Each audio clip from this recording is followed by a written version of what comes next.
బాపట్ల జిల్లా వెదులపల్లిలోని ఆశ్రమ పాఠశాలను మంత్రి బాల వీరాంజనేయ స్వామి ఆకస్మిక తనిఖీ చేశారు. రాష్ట్రంలో దివ్యాంగుల విషయంలో ప్రభుత్వం చిత్తశుద్ధితో ఉందని, దివ్యాంగులకు పెన్షన్లు మంజూరు చేయడం జరిగిందని అన్నారు. వసతి గృహాల్లో ఉన్న పిల్లలకు వారి ఖాతాల్లోనే పెన్షన్ వేయాలని ఆదేశాలు ఇచ్చినట్లు తెలిపారు. వసతి గృహాల్లో విద్యార్థులకు పెన్షన్లు వారి ఖాతాలకు ఇచ్చే విధంగా చర్యలు తీసుకుంటామని మంత్రి అన్నారు. పిల్లలకు అవసరమైన ఇనుప మంచాలను స్థానిక ఎమ్మెల్యే వేగేశన నరేంద్ర వర్మ అందిస్తారని వెల్లడించారు. పెన్షన్ల విషయంలో ఇక్కడ మన స్కూల్కి వచ్చాం. కొంతమంది నెలకు ఒకసారి ఇంటికి వెళ్ళి పెన్షన్ తీసుకుంటున్నారన్నారు. ముఖ్యమంత్రి గారు సమీక్ష చేసిన తర్వాత ఈ విధంగా చేయటం వల్ల క్లాసులు పోతున్నాయి, అటెండెన్స్ తగ్గుతున్నాయి.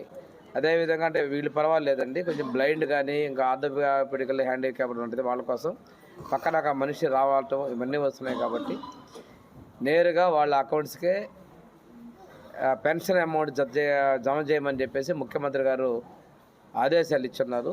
అవి కూడా పూర్తిగా అమలు చేసే విధంగా చర్యలు తీసుకుంటామని తెలియజేస్తాను. ఇక్కడికి వచ్చేసరికి వీళ్ళు మాట్లాడలేరు కాబట్టి వాళ్ళకి కావాల్సిన స్కిల్స్లో ఆర్ట్ కానీ, అదేవిధంగా ఇప్పుడు వాళ్ళ టీచర్స్ చేతుల మార్గం ఒక స్కిల్ కానీ కంప్యూటర్ ఇన్స్ట్రక్షన్గా పెంచమని చెప్తున్నారు. నేను డిపార్ట్మెంట్తో డిస్కస్ చేసి వీళ్ళంతవరకు అడిషనల్ స్కిల్ కింద వీళ్ళకి ఏదో ఒక ఫెసిలిటీ ప్రొవైడ్ చేసే విధంగా చర్యలు తీసుకుంటామని తెలియజేస్తాను.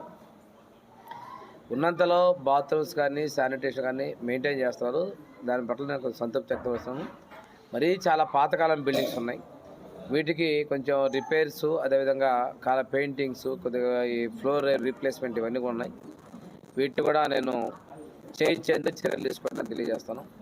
బాయ్స్ డార్మిటరీ బాగా దూరంగా ఉంది, అక్కడ వరకు వర్షం వచ్చినా వాళ్ళకి ఇబ్బంది లేకుండా ఉండడం కోసం సీసీ రోడ్డు సగం ఉంది, అది పూర్తి చేసి పైన కూడా ఒక షేడ్ కూడా వర్షంలో కూడా క్లాస్ రూమ్ రావాలన్నా మెస్కి రావాలన్నా వాళ్ళకి ఇబ్బంది లేకుండా చేసే విధంగా మనం చర్యలు తీసుకుంటానని కూడా మీకు తెలియజేస్తాను. ఈరోజు పెన్షన్